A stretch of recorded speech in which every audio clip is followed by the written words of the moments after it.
Episode 20 में हम देखते हैं तो सिंह से पूछ रही होती है, तुम ऐसा क्यों बोल रही हो। सिंह कहती है, ली क्वान के फैमिली बैकग्राउंड की वजह से मुझे नहीं लगता है कि मैं बोझ उठा पाऊंगी। तो उसको समझाने की बहुत ट्राई करती है पर वो हाँ नहीं बोलती है और कहती है, मेरे बारे में छोड़ो, तुम अपने बारे में बताओ, तियान के साथ कुछ बात बनी या नहीं। तो वो बोलती है, वो तो मैंग को पसंद करता है, उसकी मॉम को भी यही लगता है। फिर वो लाइफ के बारे में बहुत सारी इमोशनल बातें करने लगती है जो सुनकर सिंह बोलती है, मेरी पहले वाली फियरलेस बोल्ट तो कहाँ चली गई। इसके बाद हम सियान को देखते हैं, वो ब्लाइंड डेट पे आया था लेकिन उसका बिल्कुल भी इंटरेस्ट नहीं था, वो सिर्फ अपनी फैमिली के वजह से आया था। वो देखता है रेबेका भी डेट पे आई है, रेबेका को किसी और के साथ देखकर उसे अच्छा नहीं लगता है। अब वो उन दोनों की बातें बहुत ही ध्यान से सुनने लगता है। हम देखते हैं रेबेका उस लड़के से बहुत सारे सवाल पूछ रही थी और उसे कोई बीमारी तो नहीं है चेक कर रही थी। सियान ये सब देखकर बहुत हंस रहा था। रेबेका कहती है, मैं अपने लिए हस्बैंड नहीं, मेरे फ्यूचर चाइल्ड के लिए फादर ढूंढ रही हूँ, इसीलिए मुझे लड़का परफेक्ट चाहिए। अब उसे पता चलता है कि उस लड़के को नियर साइटेड प्रॉब्लम है। लड़का बोलता है, पहले था लेकिन सर्जरी करने के बाद ठीक हो गया। पर रेबेका को तो एक परफेक्ट लड़का चाहिए था, इसीलिए उसे रिजेक्ट कर देती है और कहती है, मेरा दूसरा अपॉइंटमेंट भी है, अब तुम यहाँ से जा सकती हो।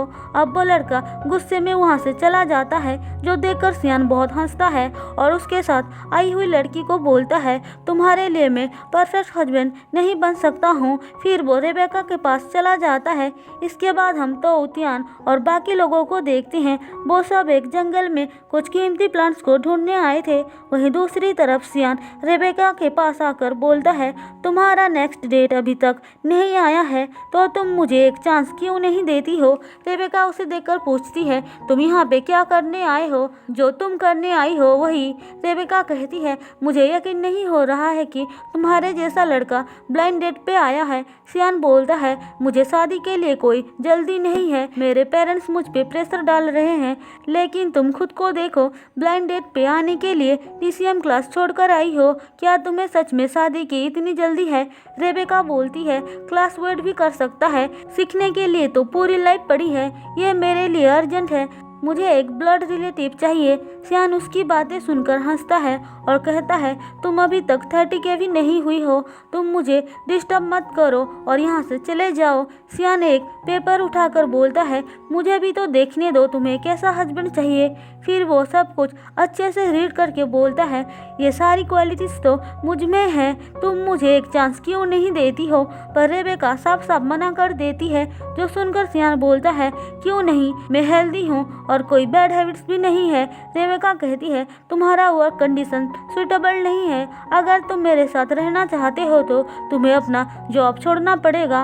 अब तभी उसको एक मैसेज आता है, जो देखने के बाद वो सियान से पूछती है, क्या तुम फ्री हो, तुम चाहती क्या हो, क्या तुम मेरे साथ ब्लाइंड डेट पे जाना नहीं चाहते हो, मैं तुम्हें एक चांस देना चाहती हूँ, पर तुम तो किसी और के लिए वेट कर रही थी ना, वो नहीं आने वाला है, तुम आ रहे हो या नहीं। सियान ये सुनकर बहुत खुश होता है और रेबेका के साथ जाता है। रेबेका एक शॉपिंग मॉल पे आती है, जहाँ पे वो बच्चों के लिए कपड़े खरीद रही थी। सियान बोलता है, यह कुछ जल्दी नहीं हो रहा है क्या। रेबेका बोलती है, मैं चेनहुई के बेटे के लिए खरीद रही हूँ। चेनहुई वही लड़की है जिसकी हेल्प रेबेका ने की थी। रेबेका जो सामान खरीद रही थी वो सब बहुत ही ज़्यादा बड़े साइज का था। सियान ये देखकर बोलता है, तुम वेट करो, मैं लेकर आता हूँ। फिर वो शॉपिंग करके कुछ सामान लेकर आता है और रेबेका को दिखाकर उसके बारे में बताने लग जाता है कि कौन सा चीज़ किस काम का है। रेबेका उसकी बातें सुनकर बोलती है, मुझे आज पहली बार लगा कि तुम एक प्रोफेशनल डॉक्टर हो। इसके बाद वो दोनों चेनहुई के घर पे आते हैं। चेनहुई रेबेका को देखकर बहुत खुश होती है और थैंक्स बोलती है उसके बच्चे को बचाने के लिए। सियान पूछता है, तुम्हारे बेटे का नाम क्या है। चेनहुई बोलती है, नियान जियो होंग। रेबेका ये नाम सुनकर सरप्राइज हो जाती है। चेनहुई कहती है, तुमने हम दोनों की लाइफ सेव किया था, इसीलिए मैंने उसे तुम्हारा नाम दिया, क्या तुम मेरे बेटे की गुड मदर बनोगी। रेबेका हाँ बोलती है और सियान को यहाँ पे रेबेका का असली नाम पता चलता है, जो यांग सियोन होंग था। इसके बाद हम तो को देखते हैं वो ट्री पे रस्सी बांध रही थी ताकि वो भटक ना जाए। अब बहुत देर तक चलने के बाद वो सब लोग उस कीमती प्लांट के पास पहुंच जाते हैं, लेकिन जैसे ही वो लोग उसको डिग करने जाते हैं वहाँ पे बहुत बड़ा तूफान आ जाता है, जिससे डर कर वो सब वापस आ जाते हैं। तो मैंग को बताती है कि उन लोगों ने वो कीमती प्लांट को ढूंढ लिया है, जो बात लियू भी सुन लेता है। रेन को देखकर वो कहता है, मैंने अपना सारा पैसा एक बिजनेसमैन को दिया था, पर वो फ्रॉड निकला और सारा पैसा लेकर भाग गया, इसीलिए मुझे TCM स्कूल को बेचना पड़ेगा। वो सब ये सुनकर बहुत परेशान हो जाते हैं। लियू कहता है, मैं उसे बेचना नहीं चाहता हूँ, पर मेरे पास कोई और दूसरा ऑप्शन नहीं है। वैसे मैंने सुना कि तुम लोगों ने 100 ईयर पुराना कोई कीमती प्लांट को ढूंढ निकाला है। अगर वो हम बेच देंगे तो बहुत सारे पैसे मिलेगा और मुझे TCM स्कूल को बेचना नहीं पड़ेगा। रेन कहते हैं, हम उसे डिग नहीं कर सकते हैं, अभी जंगल के रास्ता बहुत खराब है। फिर वो सब अंदर चले जाते हैं। अब रात को लियो तो वो अर्तियान को मैनिपुलेट करने का ट्राई करता है और कहता है, अगर तुम लोग वो प्लांट मुझे दे दोगे तो मैं TCM स्कूल को नहीं बेचूंगा। वैसे भी तो वहाँ पे मार्क छोड़कर आई है, तो वहाँ तक पहुँचने में कोई प्रॉब्लम नहीं होगा। लेकिन तो मना कर देती है कि उसने कोई मार्क नहीं छोड़ा है और कहती है, अगर मुझे रास्ता पता भी होगा तो भी मैं तुमको नहीं बताऊंगी। रेन ने कहा था कि वो प्लांट को गॉड सेव कर रहे हैं, उसको कोई डिग नहीं कर सकता है। लियू कहता है, तुम्हारा TCM पढ़ पढ़ के दिमाग खराब हो गया है, इसीलिए ऐसी फालतू के बातों पे यकीन कर रही हो। पर तियान, तुम तो ऐसी बातों पे यकीन नहीं करते हो ना। तियान कहता है, अगर हम आपको प्लांट ला कर देंगे तो क्या हम हमेशा के लिए TCM स्कूल को अपने पास रख सकते हैं? लियू हाँ बोलता है, जो सुनकर तियान प्लांट लाने के लिए राजी हो जाता है। तो उसे समझाने की बहुत ट्राई करती है, पर तियान को तो TCM स्कूल को बचाना था, इसीलिए कुछ नहीं सुनता है। और तो उसे कहता है, अगर तुम जाओगे तो डैड तुम्हें TCM क्लास से बाहर निकाल देंगे, लेकिन मैं जाऊंगा तो वो कुछ नहीं कर पाएंगे। मुझे बचाने के लिए मेरी मॉम है। तो वो कहती है, ठीक है, मैं भी तुम्हारे साथ चलूंगी। इसी के साथ एपिसोड 20 खत्म होता है। एपिसोड 21 में हम देखते हैं लियू तो और तियान रात में जंगल में आते हैं। फिर तियान जैसे तैसे प्लांट को बाहर निकालता है और बड़े ही सावधानी से तो को पकड़ने के लिए कहता है, लेकिन अब उसको एक बहुत बड़ा सांप दिखाई देने लगता है, जो सिर्फ उसको ही दिख रहा था। तो उससे पूछती है, क्या हुआ? तियान कुछ नहीं बताता है। फिर वो देखता है एक सांप तो के तरफ आ रहा है। तियान तो को हिलने के लिए मना करता है और हाथ धीरे धीरे उसके तरफ बढ़ाने को बोलता है। तो जैसे ही अपना हाथ आगे बढ़ाती है, तियान उसे खींच लेता है, जिस वजह से सांप उसको काट लेता है। तो ये देखकर बहुत रोने लगती है और कुछ पत्तों को चबाकर तियान के हाथ के ऊपर लगा देती है। अब वहाँ पे बाकी सब भी उनको ढूंढते हुए पहुँच जाते हैं और तियान को घर लेकर आते हैं। तियान के पेरेंट्स उसके रात भर ख्याल रखते हैं, लेकिन उसको होश नहीं आता है। हम देखते हैं तो उसके लिए परेशान होकर बाहर खड़ी हुई है। अब रेन और सॉन्ग बाहर आकर बताते हैं कि तियान अब ठीक है, पर अभी तक उसको होश नहीं आया है। तो तियान को देखने अंदर जा रही थी, लेकिन सॉन्ग उसको रोककर बहुत सारी बातें सुनाने लगती है। उनको लग रहा था कि जो कुछ भी हुआ वो सब तो की वजह से हुआ है। जंगल में जाने का प्लान उसका ही था। तो उनको बताती है कि इस बार उसकी कोई गलती नहीं थी, लियू उनको लेकर गया था।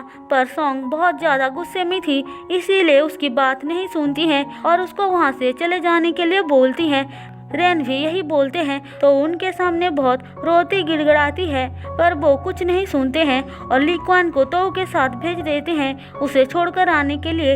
लीक्वान तो उसे कहता है, मुझे पूरा यकीन है तुमने कुछ भी नहीं किया, तुम चिंता मत करो। सॉन्ग अभी गुस्से में है, इसीलिए वो सब बोल रही थी, बाद में सब कुछ सही हो जाएगा। तो लीक्वान से कहती है, तुम वापस चले जाओ, मैं अकेली जा सकती हूँ। लीक्वान उसे छोड़कर आना तो नहीं चाहता था, पर तो के बार बार बोलने से वो चला जाता है। वहीं दूसरी तरफ तियान को होश आता है, तो वो तो के बारे में पूछता है। उसकी मॉम कहती है, उसका नाम भी मत लो, उसकी वजह से सब कुछ हुआ। तियान कहता है, आपने उसके साथ क्या किया? मैंने उसको यहाँ से निकाल दिया है। तियान बोलता है आपने ये सही नहीं किया मॉम, इस बार सच में उसकी कोई गलती नहीं थी।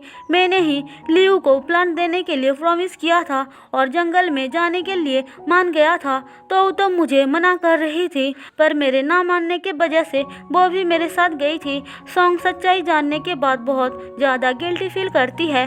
तियान कहता है मुझे तो को ढूंढने जाना है, नहीं तो वो जंगल में कहीं खो जाएगी। वहीं दूसरी तरफ हम तो को देखते हैं जो एक बच्चे की हेल्प कर रही थी। उस बच्चे की तबीयत अचानक से बिगड़ जाती है, इसीलिए वो उस बच्चे के डैड से पूछती है आसपास कोई हॉस्पिटल है क्या। वो आदमी हाँ बोलता है। अब तियान तो को कॉल लगाता है लेकिन उसका फ़ोन बंद था, जिससे कि वो बहुत परेशान हो जाता है। तभी ल्यूक्वान भी वापस आ जाता है। रेन उसे देखकर पूछते हैं तुम यहाँ पे क्या कर रहे हो। ल्यूक्वान कहता है तो उन्हें मुझे ज़बरदस्ती वापस भेज दिया। अब ये सुनकर वो सब तो को ढूंढने लग जाते हैं, लेकिन तो उनको कहीं पर भी नहीं मिलती है। सॉन्ग खुद को ब्लेम करके रोने लगती है कि उनकी वजह से सब कुछ हो रहा है। फिर तियान और रेन उसे ढूंढने निकल जाते हैं। इसके बाद हम तो को देखते हैं बच्चे की जान बचाने के लिए उस बच्चे का डैड उसको थैंक्स बोलता है और उनके घर पे डिनर के लिए इनवाइट करता है, पर तो मना कर देती है। अब वो अपना फ़ोन निकालती है तो तियान के बहुत सारे मिस कॉल को देखकर कॉल करती है। तियान पूछता है तुम कहाँ पर हो, तो बताती है एक हॉस्पिटल में हूँ। फिर तियान और रेन उसके पास आते हैं। तियान कहता है तुम कहाँ गायब हो गई थी, सब लोग तुम्हारे लिए बहुत परेशान हो रहे हैं। रेन पूछते हैं तुम यहाँ पे क्या कर रही हो, क्या तुम कहीं पे गिर गई थी, तो मना करती है। तो फिर यहाँ पे क्या करने आई हो, तो बताती है कि आज उसने एक बच्चे की जान बचाई, जिससे कि उसे बहुत खुशी हुई। अब वो रेन से रिक्वेस्ट करती है कि वो उसे TCM सिखाए। रेन ये सुनकर खुश होते हैं। इसके बाद वो सब सिटी में वापस आ जाते हैं, जहाँ पे TCM स्कूल से सारा सामान बाहर निकाला जा रहा था। लियू रेन के पास आकर माफ़ी मांगता है, तो उसे देखकर भड़क जाती है और प्लान के बारे में पूछती है। लियू बताता है कि वो प्लान को लेकर एक रिच आदमी के पास गया था, लेकिन जैसे ही बॉक्स को ओपन किया वहाँ से प्लांट गायब था। तियान कहता है तुम्हारे बातों में कोई सेंस ही नहीं है, वो प्लांट अपने आप गायब कैसे हो सकता है। तो ये सुनकर उसको मारने लगती है, जिसको बहुत ही मुश्किल से सब लोग रोकते हैं और लियू डर के वहाँ से भाग जाता है। इसी के साथ एपिसोड 21 खत्म होता है। दोस्तों अगर आपको मेरी एक्सप्लेनेशन पसंद आई हो तो चैनल को सब्सक्राइब और वीडियो को लाइक जरूर कर देना।